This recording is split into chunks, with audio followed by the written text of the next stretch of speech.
Welcome back to the next latest episode of Rings and Things. Let's go. I am your host, Prowler, here with my man, my boy, my buddy, Ace. How we doing, man? It's been a little bit since we've last convened and talked. I know we took some time off for the holiday and whatnot, but how you doing, my friend? Oh, dude, I'm doing so well. Another day in paradise. And I'm not just saying that for the proverbial. I want to end it all. Things are good, man. Things are good. Yeah. Been busy with two pad stack. Had a few fun events with that over the last couple of weeks. And yeah, I think things are good. Got enough time to play some games. School is done. I'm finally done with my college.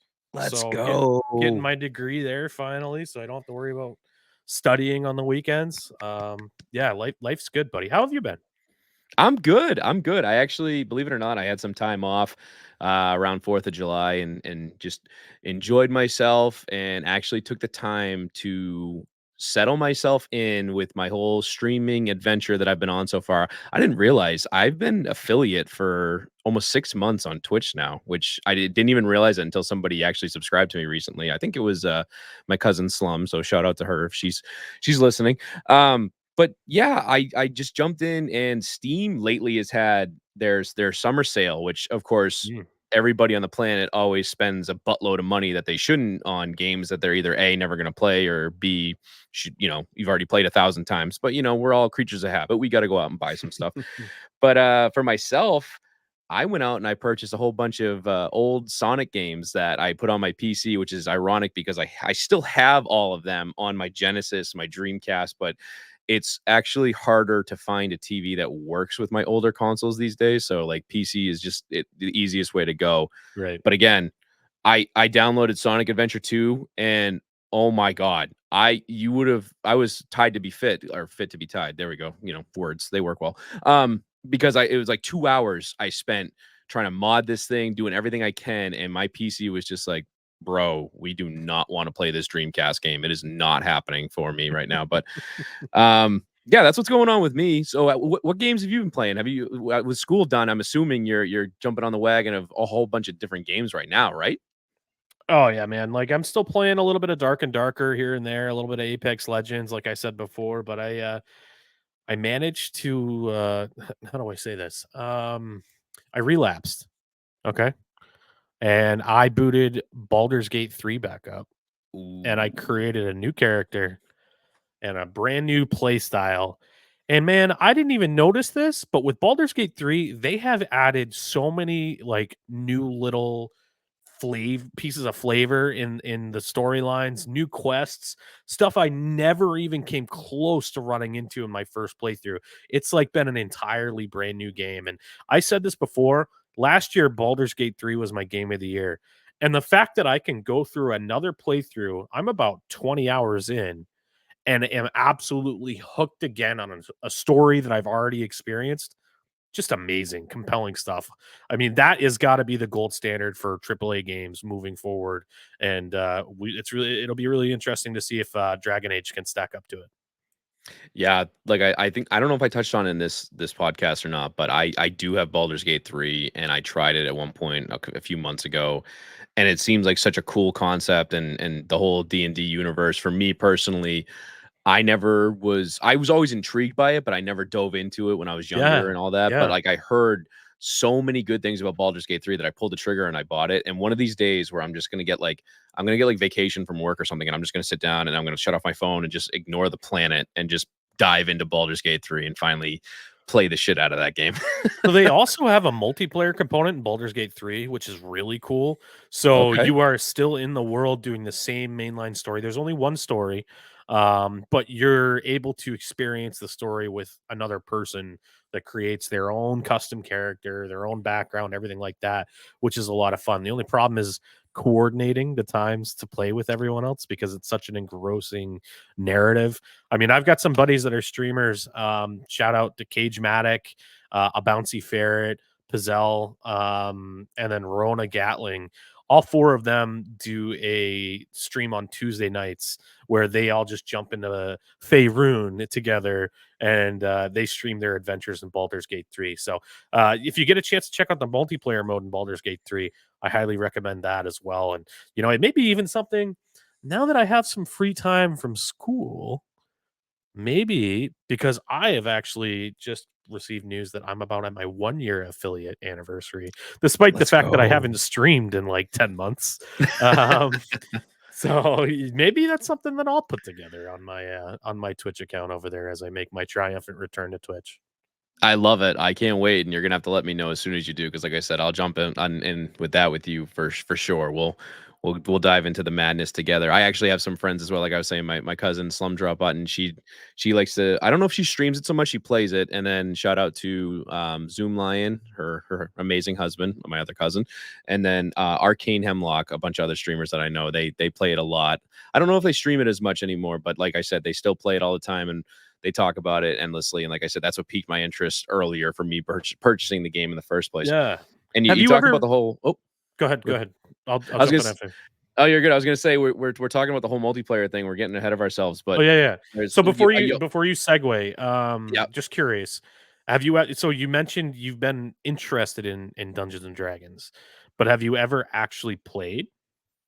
So I've never done like IRL Dungeons and Dragons, Yep, like a campaign, a dungeon sure. master, and all that stuff. Like I've never done that. My most experience I've had with Dungeons and Dragons. Do you happen to remember? I'm dating myself now. Mhm. The OG Neverwinter Nights. Yes. I played that. I Excellent, played the excellent game. shit out of that. And I was terrible at it, but I had a blast and I didn't know what I was doing. And I remember I always picked a cleric at the beginning because he instant killed zombies whenever you healed. And I thought it was awesome sauce. Oh, And yeah. then I never every time I tried to get past like the first act, I had no Mm. idea what I was doing. And I got owned by like bears and trees and shit. So I was just like, okay, well, I don't know what's happening. But Yeah. um My dad actually got me into the Neverwinter Night games, when I was younger. I would visit him down, in Florida on summers, and, he had it loaded up on his computer, and I played it down there, and I was hooked. Really, really fun narratives, compelling stories, which is what Dungeons& and Dragons is all about. But, I asked that because I was similarly in a very comparable boat where I've always, thought the concept of Dungeons& and Dragons were very, very interesting, but I'd never been presented with an opportunity to play in person. I thought it was like something from the 80s that nobody did anymore, but obviously it had like a big resurgence, right? Especially in COVID, because people were looking for things to do when they're stuck at home.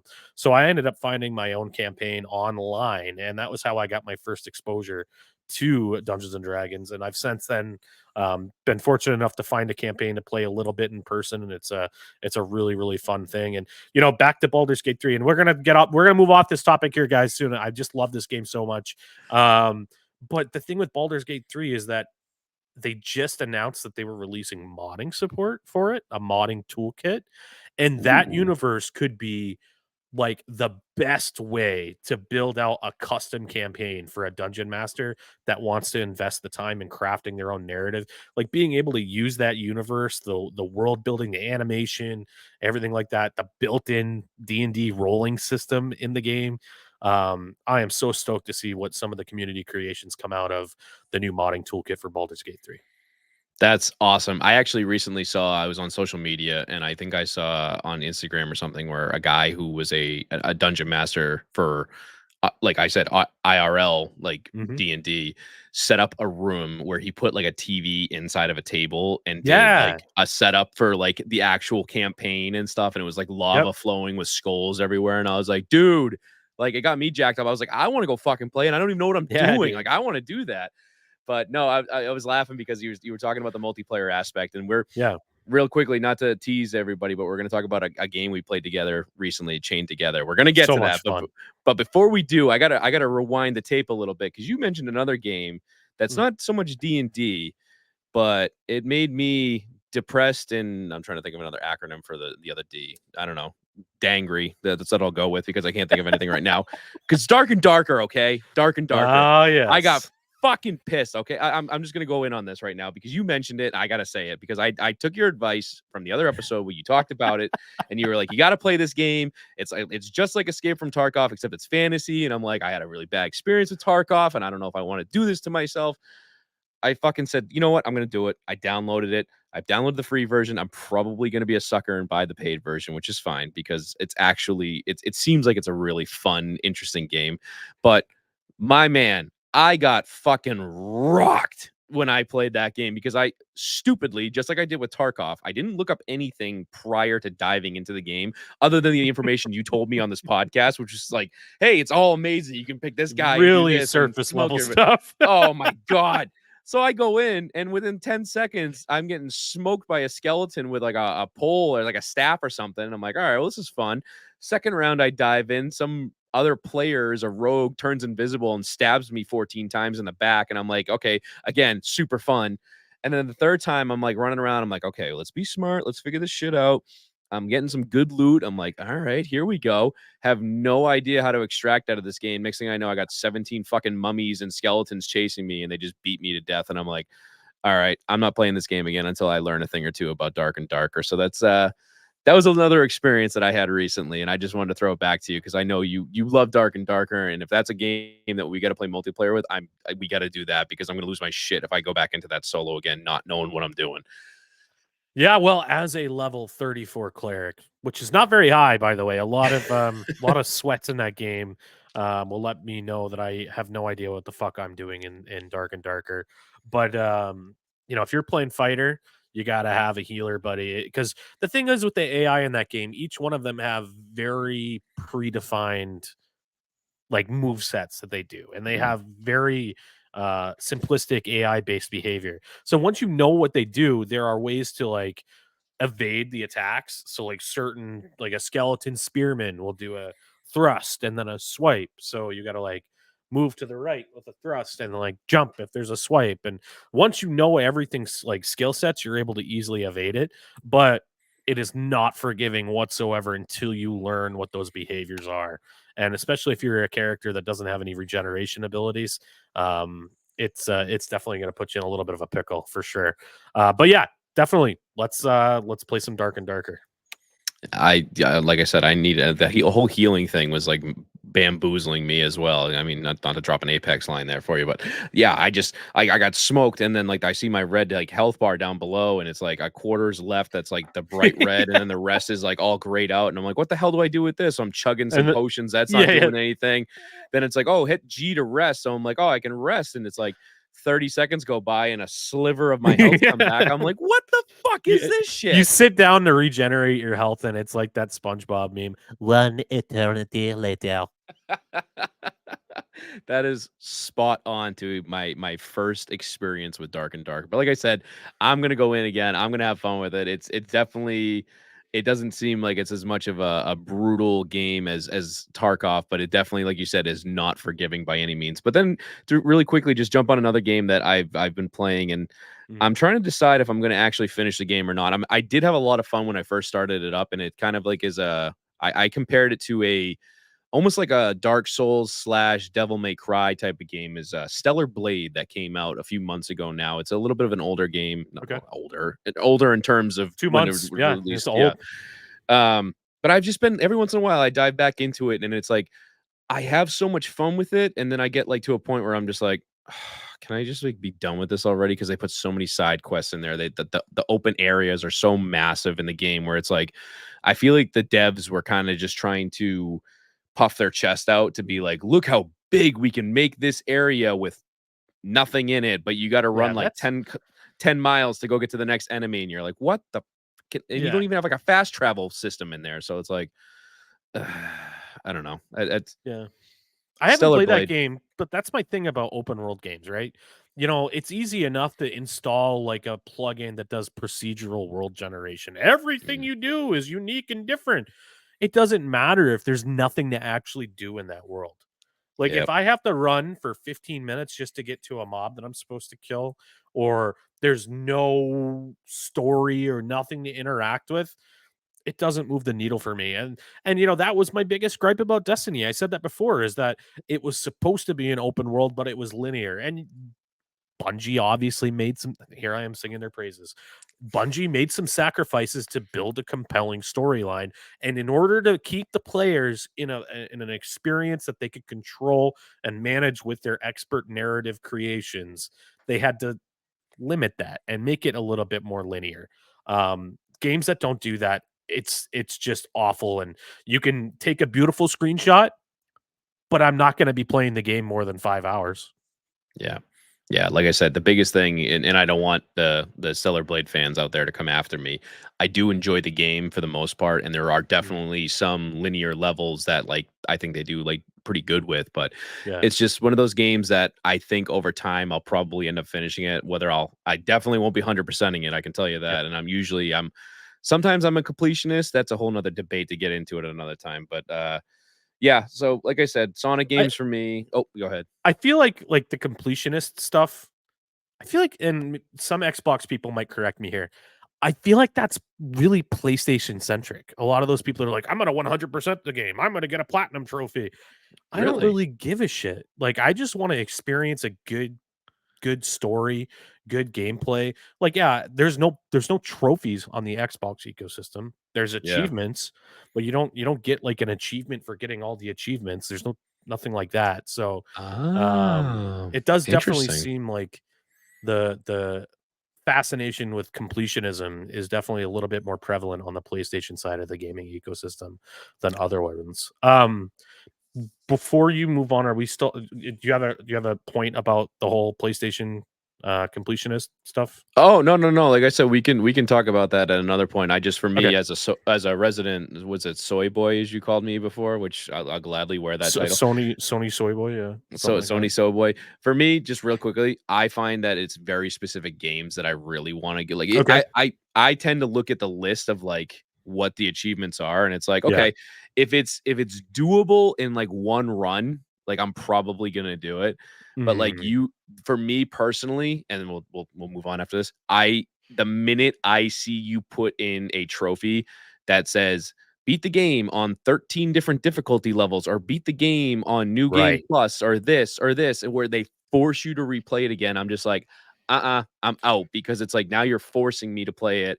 And I don't want to, if I don't want to dedicate that time as it is, like if I'm going to play through it once and enjoy it, don't force me to do it again and again and again unless I truly want to do it. That's all I got to say about that. But Yeah, well, before we move on, I have one more game that I wanna just kinda shout out, that I've been playing. So, in previous episodes, I've talked about how I really enjoy MMOs. Big Warcraft guy. I've managed to stay away from the Warcraft for a little bit, but, the first MMO that I ever played was EverQuest, and I talked about that before. A small developer actually just had a open test that I jumped in on, brand new MMO that I was able to play. It's a game called Monsters and Memories, ooh, and it has the old school MMO vibes, like complete with packet loss and performance issues and everything. Which I'm not saying I'm looking at it fondly, but it did bring me back to the days where there were a lot of issues with the server connection. But the animation style is vintage. The combat is difficult. It doesn't hold your hands like modern MMOs. It just says, oh, look in your inventory. There's an item. Read the item in your inventory. Your item in your inventory tells you to go to this place. There's no map. You have to actually like look around the world that you're in and try to figure it out on your own. It really did feel like a really compelling universe and a good callback to massively multiplayer online role playing games of old. So that gameplay test is currently finished. But if you're interested in checking out this game, once again, it's called Monsters and Memories. And I cannot wait for the next game test to come out. And I'm definitely going to be jumping back in on my dwarf paladin named Bjorn, named after my dog. that's awesome. I actually, before we hopped on here, I was watching a couple of streamers, a few streamer friends of mine, but then also there's some of the big streamers that I enjoy partaking in is like your lyrics, your Co Carnage, and those guys. And there are a bunch of them. I didn't realize that there was another. I don't know if it's considered an MMO, but there was a game that came out officially released today, I believe. Once Human, once human, once again. I don't know. Once Human, I believe, is the name of it. Where it just I watched Lyric play for a little bit, and it was just like hearing him talk about how he was comparing it to the first Descendant, where it's these new free to play games where they're just massive multiplayer online. It seems like everybody's trying to catch that lightning in a bottle again, like you talked about, Mhm. where it's like the next Destiny, the next Warcraft, or whatever. and I'm curious to see in the future how developers are gonna try and, kick the bucket down the road with, "Oh, do we wanna be, considered the next big, like, Destiny game? Do we wanna be considered the next Warcraft, or are we gonna get back to original ideas?" Kinda like what you're talking about where it's like, the nostalgia for the game that you played is welcoming, but at the same time, it's like, are newer players gonna connect to that like you and I would as Right. opposed to, "Oh, I need crystal clear graphics. I need instantaneous downloads. I need fast travel here." It's obviously first world problems for all this stuff that we bitch about on different games and whatnot, but Yeah. I don't know. I'm curious to see the future of gaming is going to be fascinating, even more so than it has been. But one game right now that you and I both recently played, and I'm so excited to talk about this because we had the absolute most ridiculous time playing this game. Chained Together. If you out there have not heard of this game or don't know what this game is, the concept is you and either a friend or a few friends, or hell, you can have random people if you want. I don't even know how the hell that would work out.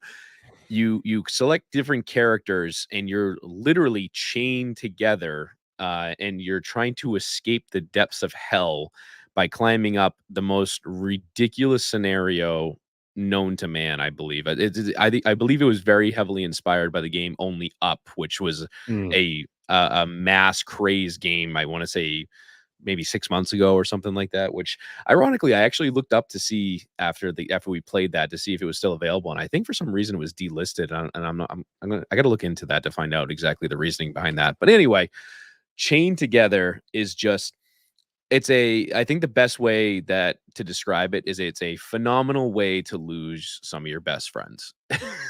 Because it's just the chaos ensues when the communication is not on point and you think you're finally getting to a checkpoint. I mean, how many times did we get to a certain point between yourself, myself, and Burgess where it was like, okay, we just got to make this one last jump. And it's like, all right, we're going to count to three. And then like two of us would jump, and then the third guy would lag behind. Next thing you know, we're all dangling and we're falling like 100 kilometers back to where we started. And we're like, what the fuck is going on? So, And then I realized um, there was a load at the last height that you were at button. I wish I knew that when we started, but it's okay. It made for more entertainment and more laughs. Chained Together is just a phenomenal time, and out there, I believe it's still I want to say 4.99 on Steam right now. If anybody out there is interested on PC, and like I said, if you're able to get a couple of buddies together and each of you pay $5 and jump into Chained Together, you're gonna have like I said, you're either gonna have a great time or you're gonna have the worst time, and you're not gonna be friends with people anymore. That's the only two ways I can see that game goes.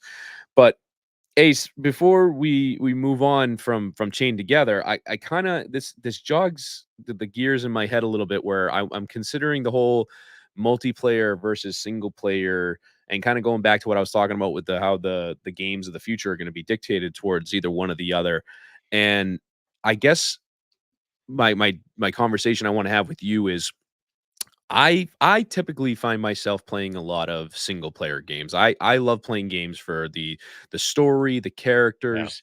I want to give a shit about either who I'm playing as or what faction I'm playing as or whatever, like I want games that I care about at the end of the day. And obviously the multiplayer aspect has its own niche with your Fortnite players, your Call of Duty players, Destiny, there's so many different aspects that go into both sides with the single player and the multiplayer.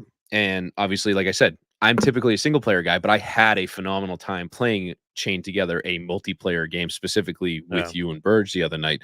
But I guess it's concerning because you see a lot of either developers or companies that are just so focused on the monetization of video games in this day and age where I look back at Warner Brothers Studio and I'm very, very disappointed because they came out with a game, Hogwarts Legacy, which was very, it caused a lot of stir with different elements in the game and whatnot, which is a whole nother ballpark. We're not going to get into that. But however, the game was incredibly successful. They sold, I want to say, millions of copies. It did extremely well. It was very well reviewed.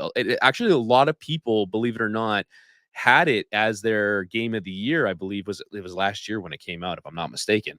Um, and I have a buddy who doesn't know what the lick about Harry Potter. I don't think he's ever read the books or doesn't care about the movies. He bought the game and he loved the game. So like that right there, it tells you how successful this game was. At the same time, the same company, Warner Brothers, that put out Hogwarts Legacy and had the success they did, put out the game Suicide Squad earlier this year, which was a colossal failure in the eyes of the company, where a lot of people, I mean, it got pushed back how many times, and they made it a live service game, and it was made by Rocksteady, which are the guys behind the Batman Arkham games, which are Mm. universally loved single player games that they Never just played them. killed it. Oh my god, I'm gonna smack you for that one. That's a blasphemy up in here right now. I can tell you that. No, that's a great series if you get a chance to get into the Batman Arkham games. They're phenomenal, and they hold up extremely well, even to this day, with our Arkham Asylum, Arkham City, and then Arkham Knight. They're all just, especially as a superhero fan, if you enjoy those, they just knocked it out of the park with the combat system in there. But again, the company Rocksteady, backed by the umbrella company Warner Brothers, was just, they were, it almost feels like they were pigeonholed into making Suicide Squad a live service game, and it just immediately turned off so many people from the game. And then at the end of the day, Warner Brothers comes out in like either a press conference or an article. I forget how the news got released, but I remember hearing about it. And it was just so disappointing to hear as a video game fan that they doubled down on the live service commitment, where they're like, live service is the future of video games. Like, we're all in on this. Where it's like, you just released one of the biggest flops of the year that was a live service game, and you had one of the best games of last year as a single player game. So I'm ranting at this point. I'm going to move on to you, Ace. You give me your thoughts on this, because it pisses me off. Yeah. That's the best Yeah, way I I can mean, say it. it all depends on the type of game, right? There are some scenarios where live games and live service makes sense. I would be overjoyed if the sports game genre would embrace the live games, live service methodology. Mhm. I don't want to pay $60 every year for a roster update and for you to add Yeah. features that you took away from me 4 years ago and try to say their brand. We listen to the community. We value the community's input. No, you just are trying to make a quick buck off me yet again, and I'm the sucker that's going to continue to pay for it because I have to have the latest and greatest to play with my friends online. It's ridiculous. If EA Sports came out tomorrow and said, we're not having an annual release anymore. We're releasing NHL. Buy it now. And for the next 10 years, we will release new functionality in it, new features, updated rosters. I would pay $150 for that right now. Like, I would love that. And I really think that's the way that the sports side of things should go. But, you know, you kind of alluded to the fact that there's like differing scenarios. I really do enjoy like a narrative driven single player game. Like I've already talked about it before in previous episodes. I really enjoy the Life is Strange series, where it just feels like you were stepping in to a movie almost, and you are able to put your own fingerprints on the movie or even just experience it for yourself, and you feel like it's your story, it's not someone else's story. That's really compelling to me and really interesting, and some of my favorite games do that.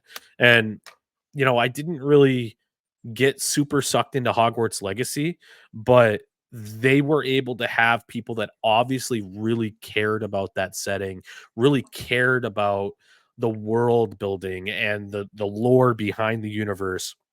And they were able to build a world that a lot of people were able to find themselves completely immersed in. And that is what builds successful games right now, on the narrative side of things. And that's going to sell copies. So I do find it interesting that this particular developer would just take that stance immediately after they had a whopping success of a product that they were already selling. What is that? What kind of message does that send to the developers that they employ? That they say, hey, we don't actually believe in the model of game that you are. Like, if I was a developer there, I'd be like, well, why the hell would I want to work for a studio that doesn't believe in what I like to make? Like, I would go take the show on the road. But then on the other hand, like you had mentioned, there are other types of multiplayer games that don't need to be necessarily a one and done finished product. The Apex Legends, the battle royales, the first person arena shooters, that kind of stuff. There is definitely a place, in my opinion, for live service games, but not at the cost of compelling single player stories. And I think that's where it all comes down to at the end of the day, where it depends on what umbrella company is buying on. Because you see it, and we talked about this obviously with the Microsoft showcase that we talked about in the last episode, Yeah. where a lot of those games that were presented at Microsoft were from developers or studios that Microsoft has purchased over time. Like you see the Bethesda being purchased by Microsoft. You saw Blizzard, you saw Activision getting purchased by Microsoft. And like even another one, I believe it was Arcane that got purchased by Mm. Microsoft that had a whopping flop of a failure with that vampire game that just came out a couple months Redfall. ago. Yeah. That was like a huge one because if you look back at the history of Arcane, they're the ones behind the Dishonored series. They're the ones behind Deathloop. And like depending on how you feel about those games, they were very, very successful single player. People Yeah. enjoyed them. I never played the Dishonored games, full transparency. I played Deathloop and I enjoyed it for what it was. I played through it once. I wouldn't go out of my way to play it again anytime soon, but it was a fun, different idea of a game that was just a very innovative concept that hadn't been done really in a video game to that point. But then they come out and they do Redfall, and it was just like I've seen 1,000 videos where different people are talking about, like, it felt like they were, again, pushed into a corner to create a live service game that not even the developers wanted to create because it just isn't who they are. And then I think I forget if Arcane, I don't know if Microsoft, like, shut them down or laid off a bunch of their staff or whatever, and it's really unfortunate that that's the way that this industry goes now because I feel like I've talked about this before, but I'm gonna reiterate it again. I feel very disappointed sometimes with the video game industry because I think back to when I was truly when I was a kid growing up Mm. with Nintendo and Sega. And yeah, there were console wars and it was one trying to one up the other.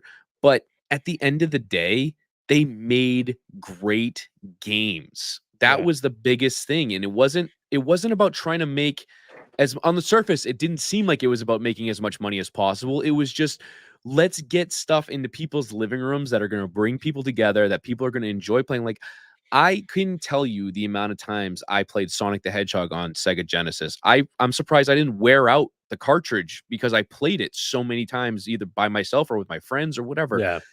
I can't tell you the last time a game has come out today that I've played over and over and over again to the point where I'm wearing the thing out because it's just a cash grab all these times. Like I said, and it goes back to the whole DLC that we talked about. Oh, I forgot. I completely forgot to mention earlier. I was supposed to talk about DLC. Surprise for all you people out there. I'm jumping into this right now because you know what? We're going in on bashing on developers and whatnot right now. And Bethesda, oh baby, I got you in my sights again. You bastards. You know what you did? Leave it to the PlayStation guy to go out an Xbox developer I'm once I'm again. doing it. That's what Unbelievable. I'm doing. Yeah, hey, the soy boy's coming at you. Get ready for it, okay? That's what's happening right now. So it recently, I think it was a couple of weeks ago, was reported. I watched a short on YouTube not too long ago that they came out with for Starfield, which you said you didn't play it yet, right? Correct? I Or you got did? like I got like 3 hours into it and I'm like, this is not moving the needle for me whatsoever. Okay. Was it anything like Skyrim in space? That was the big selling point that I heard about it. That I wanted to play it, but it I mean, just if you've spent any time playing a RPG by Bethesda Studios, you're gonna find a lot of similarities. But the world felt so disjointed. Like it didn't feel like a compelling space game whatsoever. So oh, it wasn't good for me.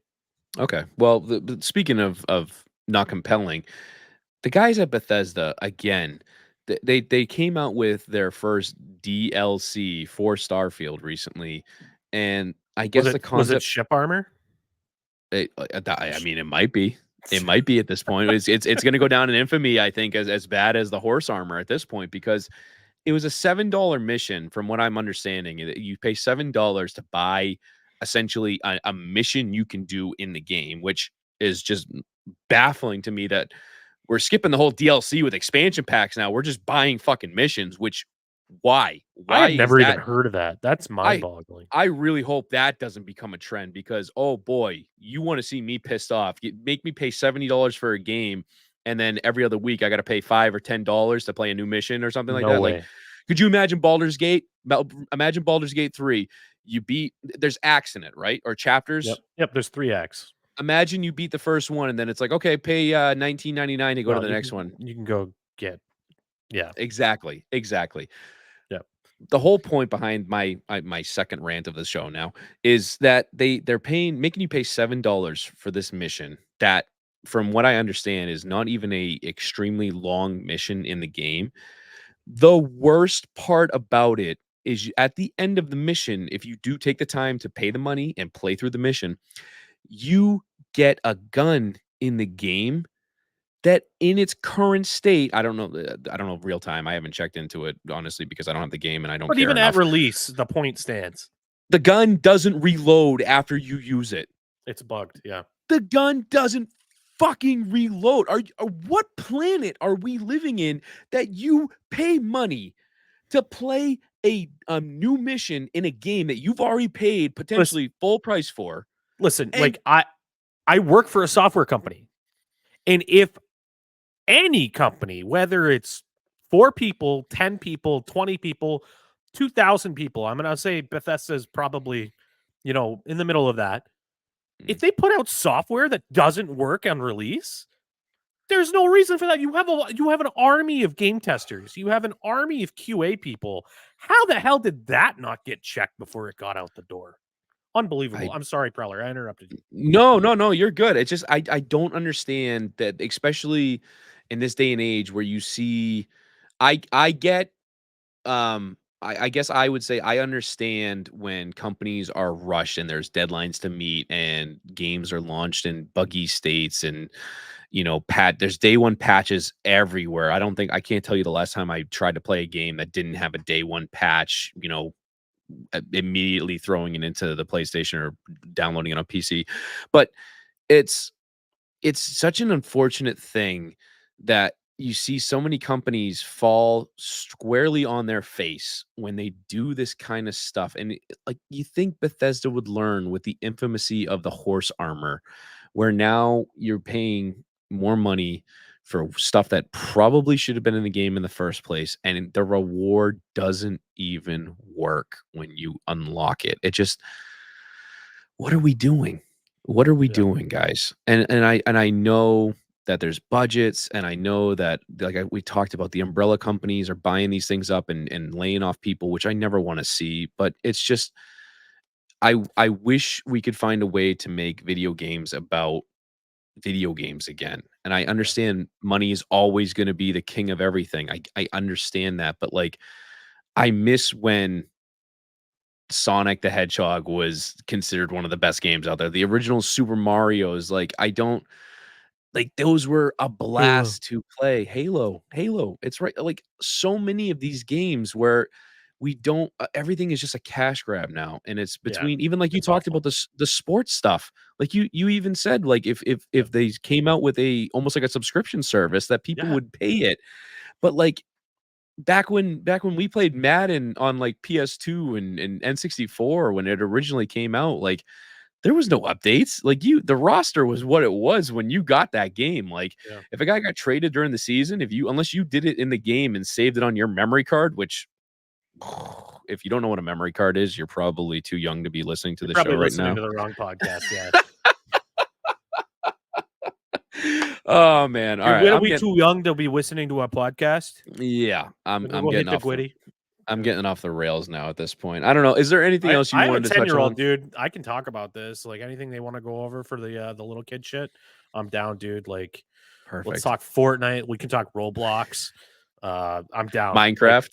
yeah, like, I've got the Sigma Rizz, all that good stuff to go over, so I love it. I love it. You could be my interpreter because you are talking way out of my league right now. I don't even the first time I heard Rizz, I was just like, I don't what is that? Is that like See, the thing is like that actually makes more sense than the vast majority of the other crap they come up with. Like Riz is just a shortening of charisma, charisma. Oh. So you're charismatic, you got it going on. So there you go. L- The Look at more you know. hey, if there's one thing I'm taking out of this podcast that I learned is I know what Riz means now. So Yeah. See. next time I see it or I hear it, I'm gonna be like, I'm hip now. I know exactly what Yeah. you're talking about. My daughters heard me. They're probably like rolling their eyes really hard upstairs right now because they hate it. I do this. I talk to them like that now. I'm like just hanging out with them. I'm like, how you feeling? Like no cap. I want to know where you're at right now. And You they're gotta like, give Dad, them a stop talking like that. I'm taste of like, their own medicine. That's the way you got to yeah. do it. I'm like, you I guys are love it. really giving me like low end like energy here, and I really need you guys to be more of a Sigma. You guys are not being Ohio right now. And they're like, oh my god, shut up. See, Ohio's a state. That's where I'm at on that one. But Yeah, yeah. we'll have to, like I said, we'll have to do my urban dictionary training later on or whatever this terminology is. But speaking of shows actually that I've been catching up on lately with kind of a new age stuff for me is Mm. I recently watched through Tires on Netflix. Yeah. And I'll be honest with you, usually I do enjoy stand-up comedy pretty well, and Shane Gillis is actually slowly becoming one of my top guys. Like, I find him extremely funny, his dry sense of humor, the way he just, like his one-liners and everything that his witty comebacks. He's a very, very funny guy, and Tires was an interesting show. It was only 6 episodes, and they were, like, 20 minutes each, so I think I powered through it within, like, an hour and a half or something like Yeah. that, and it was a very look reading into it at the reviews, people were very divisive on this show because it was like I feel like you either loved it or you hated it. And for me personally, I didn't love it or hate it. I thought it was like, okay, it wasn't terrible. Yeah. And yeah, it was just definitely a different show that you could tell that they were trying to take that step in those boundaries where it's like, is this okay for TV still? Or is this really like, are we pushing that envelope where it's like, okay, or the next thing that comes out of our mouth, we're gonna get canceled? Because you could tell it's one of those shows that they're gonna Yeah. push a boundary that they're not supposed to. Have you had a chance to watch Tires yet? I got like 2 episodes in, and I'm right there with you. Like, I liked it. I wasn't Yeah. like, "This is fucking hilarious." Yeah, Like, yeah. I had it got a few laughs out of me. It kinda held my attention, but, I mean, when you said there's only 6 episodes, I had no idea because I stopped watching after 2. I tried watching with my wife, who really enjoys watching stupid humor stuff with me.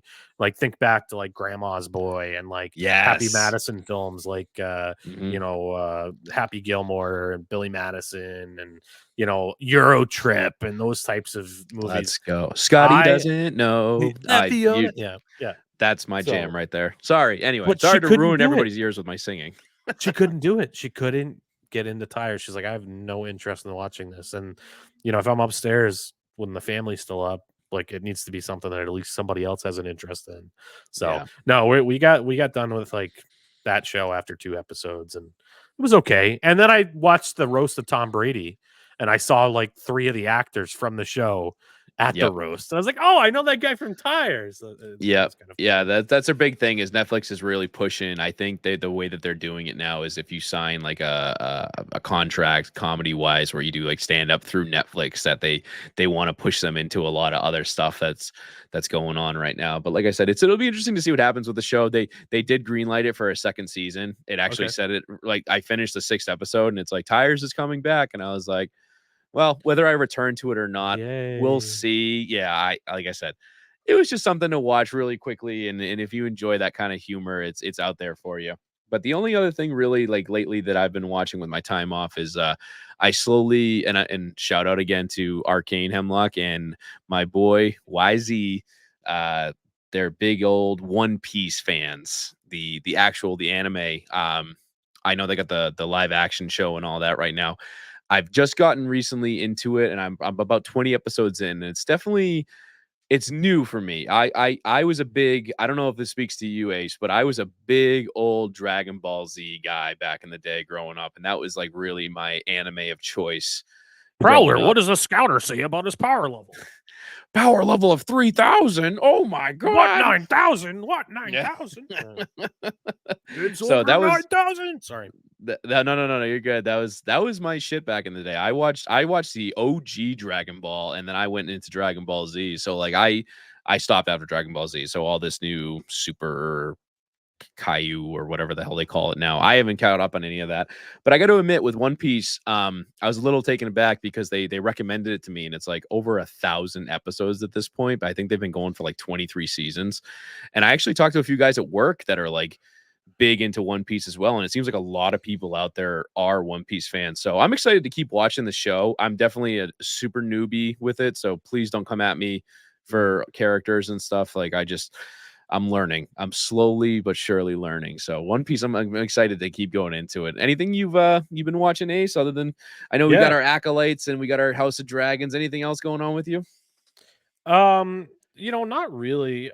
Still just going through House of the Dragon. That most recent episode is really, really good. I'd probably give that like a 9.5 out of 10 for the Damn. episode that dropped on Sunday. The Acolyte also, I've made fun of Star Wars, like the really annoying Star Wars fans previously on an episode here on Rings and Things. I was right. You were wrong. That was some of the coolest stuff that happened 2 weeks ago on The Acolyte. And I'm about to get ready to go watch that after my work call here in a little bit. So, ready for another episode of The Acolyte. Speaking of movies and like IPs and stuff like that from earlier, I just saw a report that Toy Story 5 and Shrek 5 are coming to theaters summer 2026. You They got to be just kidding can't me. come up with their own new stuff. They have to just keep going back to the well. It's How wild. how is there still a Toy Story? I don't like I'm sorry. I granted I know that the Toy Story movies are beloved and Pixar is it Pixar? Pixar, Mhm. right? Yeah. Pixar knocks it out of the park 99% of the time, I feel like. After like the third Toy Story, like what was there left to do? Like I'll be honest, I never watched Toy Story 4 and I know there's probably a good story in there and it's probably awesome and I'm probably just talking It was smack for no okay. It was reason. pretty good. But it's just when is enough enough? And Yeah. especially with Shrek. Like the first Shrek I was know, dude. so good. Was so good. Like I'll sit down and watch the first Shrek like to this day if it's on TV. I'm just like, "Oh hell yeah, give me some Shrek up in here." But anything past I think was like what, Shrek 2, I was just like, Okay, are we not done with this yet? Like it's kind of really like what are we beating this horse still? Yeah, I Like, think Eddie Murphy just came out and said he has a contract for 2 more movies as Donkey. oh my god. I mean, I don't get it. I just well, it's again. I guess so like I said, we're talking about things that get beaten to death. I just saw that actually that you jogged my memory. I just saw they released a trailer for Gladiator 2. I believe it was today. And I think I saw that Denzel Washington's actually going to be in the movie, which I'll admit piqued my interest because I'm a big old Denzel fan. I think he's a phenomenal actor. Uh, Mhm. but it's just like I remember when they first announced that they were going to do a Gladiator 2. I'm like, Why? spoiler alert, if you haven't seen the first Gladiator, Maximus dies at the end. Like he's with his family. He's dead. Like Yeah, the this one emperor's features dead. Minimus. Oh god. Like I don't like leave it alone. Like I don't understand. Again, this goes back to certain companies that just don't know when enough is enough, and they just got to milk the cash cow for everything they get with the names or whatever.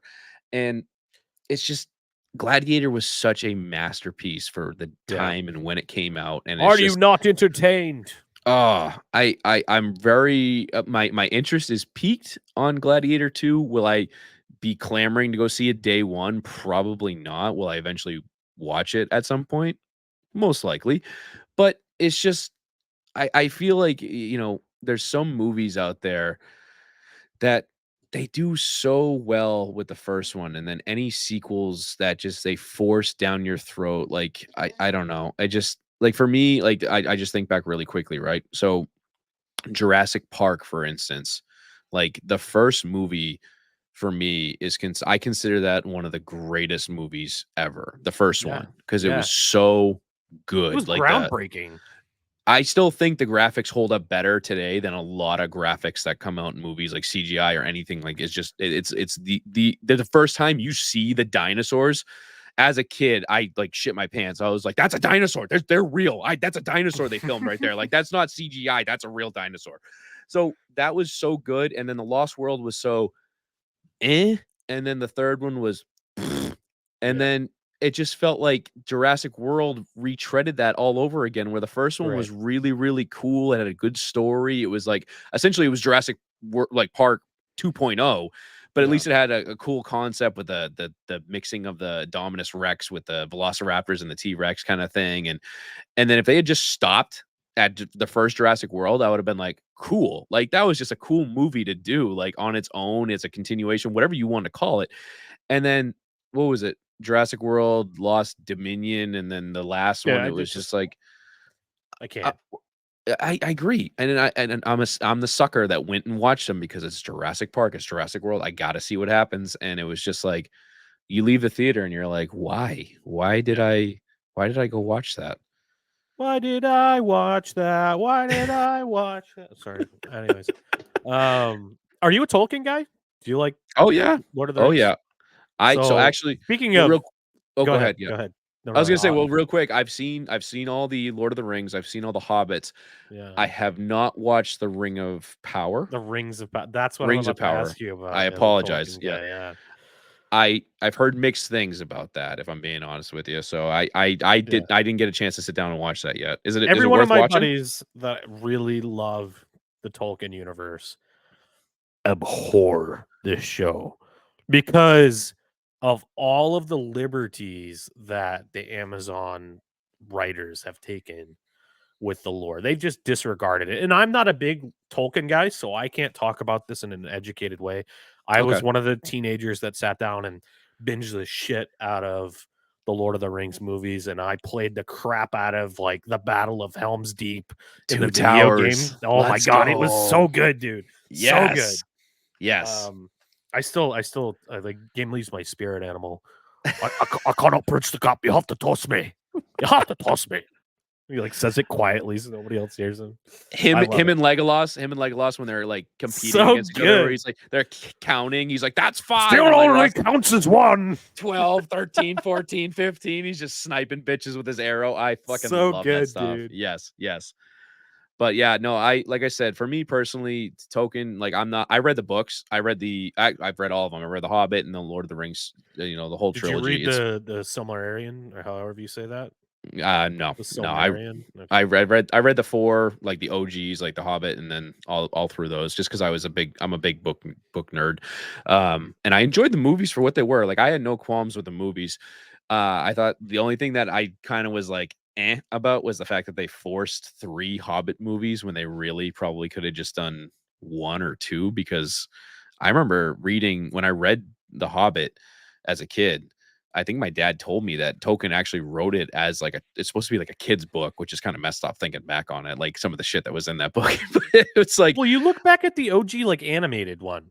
Like the yeah. OG animated Oh, yeah, yeah. Hobbit film. Yeah. Like I watched that, I'm like, no way. Like what were they doing here? Some of these characters are like, as the kids would say, they're quite sus.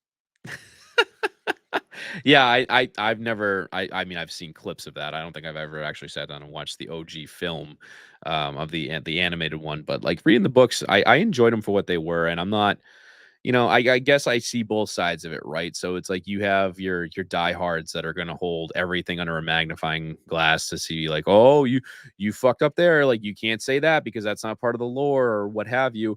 And then you have, your casuals that are just going to enjoy them for what they were. I find as I've gotten older, personally, I like to take a step back and be like, okay, let me go into this with just a fresh set of eyes, just no expectations, and just enjoy it for what it's supposed to be. And I know this is a completely different genre, but like that's what I did for the Superman versus Batman movie, which was like panned critically. Like people hated that movie.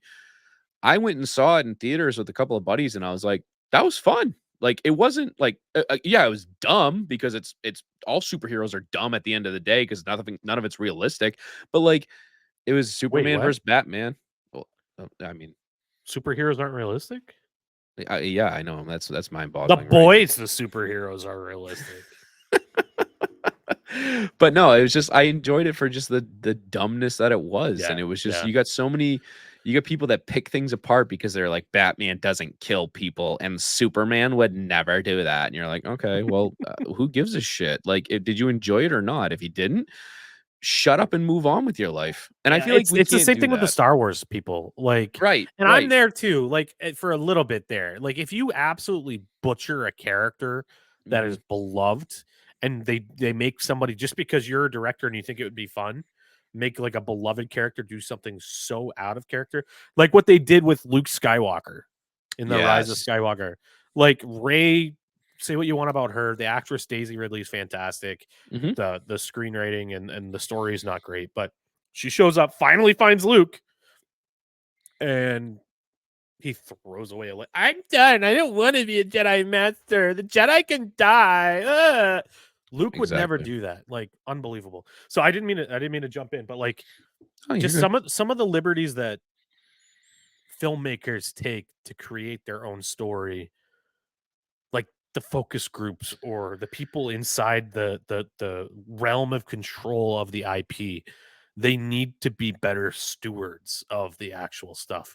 But then if it's going to be a true deviation from, maybe the core or like you know, main pieces of the intellectual property, at least preface that beforehand so people have a good understanding of what they're going into. If it's just going to be like a let's just get in there, have fun, not really give a shit type scenarios, make sure people know that going in and they're not expecting another mainline story of a beloved character.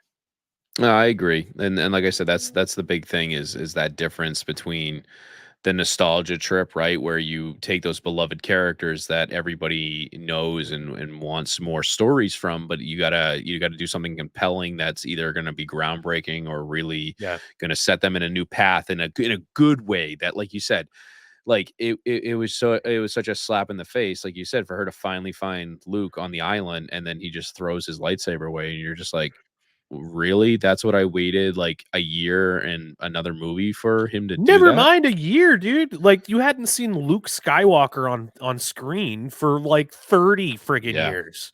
Yeah. And his triumphant return as an official character in a Star Wars film is eh. And like you have to have Yoda show up to be like, Quit being a save bitch. the yeah, it's like ridiculous.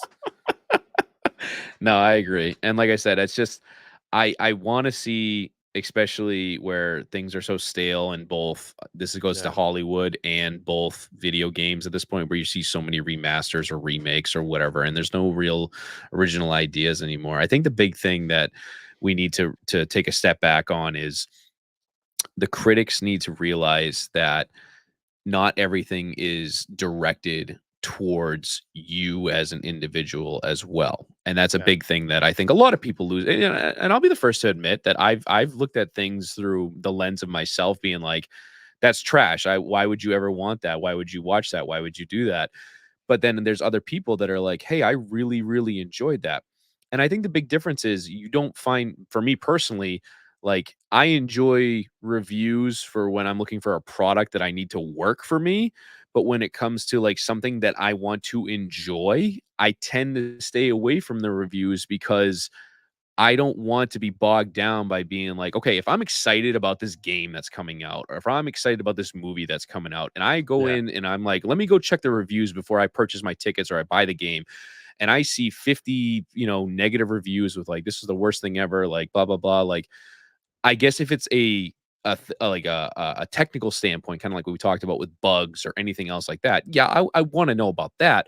But if it's like, oh, I don't like this because they made the main character a female, and it's like, dude, are There's you not kidding me? one white male character. Shut up. Shut Exactly, up. exactly. Like that just that drives me insane. And I so often I find myself just Get out. I'm done with you. I don't want to hear about it. I don't want to see it. Just Yeah. let me experience it on my own. If I dislike it, I dislike it. If I like it, I like it. And at the end of the day, life goes on. Mhm. And I can either recommend it to somebody or I just don't talk about it. It's as simple as that. I don't have to Yeah. bash everything that I don't like in this planet. And ironically, let me segue that into being like, yeah, I wanna set up our blogs on Midnight Ride Productions. Spoiler alert, I'm gonna talk about that in a second, where I'm like, I can't wait to review games and tell everybody how shitty they are. I do. Spoiler alert for everybody. I've started writing on our company website there, Midnight Ride Productions, which we are powered on by. We are. In which I started doing my Ice Cold Brewskis blog for a sporty people out there, for the football fans, for the Patriots specific. So if you're interested and you want to go over to the website, it's midnightrideproductions.net. You can check us out over there, where you can find all the podcasts that we currently run on the company, including Rings and Things, Two Pad Mhm. Stack, and Between the Tackles. But like I said, I'm getting into the writing aspect of it, and I definitely want to start bringing the video game aspect of writing into it as well. So anybody out there, if you have any suggestions for me, if there's any games or anything that you want to see reviewed or talked about, let me know. Let Ace know. He's looking to jump on in on the writing Yeah. as well. Or even if you want to do some writing, That's right. give us a shout. That is correct. So, like I said, that is midnightrideproductions.net to check us out. We have all the socials on there as well. So, reach out. There's a million ways to contact us. Just hit us up. We can't wait to work with you. Or, hey, just whatever you want to do with us, just chit chat. We can do that too. So, I think at this point that puts a wrap on things, my friend. Is there anything else you want to touch on before we call it a pod? No, I think I've got to scarf down some food before I talk to my Aussie client here. So I've got to jump off. It was great as always chatting with you, Prowler. Thanks again. Those of you that listen, I love you and I appreciate you as well. And make sure that if you don't like what Prowler and I are doing, that you tell everyone that our podcast is garbage and everyone else's opinion is irrelevant. Hey, you nailed it. I mean, there's not much else to say, right? It's just if it sucks, it sucks. If it's great, it's great. And let everybody know. That's what social media is for. Right. We want to fill the internet spaceway with as much garbage as possible. So Mhm. we're here to add to that. Yeah. No such thing as bad press. That's right. Only good things. Bring it in. Bring it in. Let's go. Give us those impressions, guys. Just kidding. All right, buddy. Absolutely. Well, wake me when you need me. And as my buddy Sonic always says, I'll play with you some other time. See you next week. Later.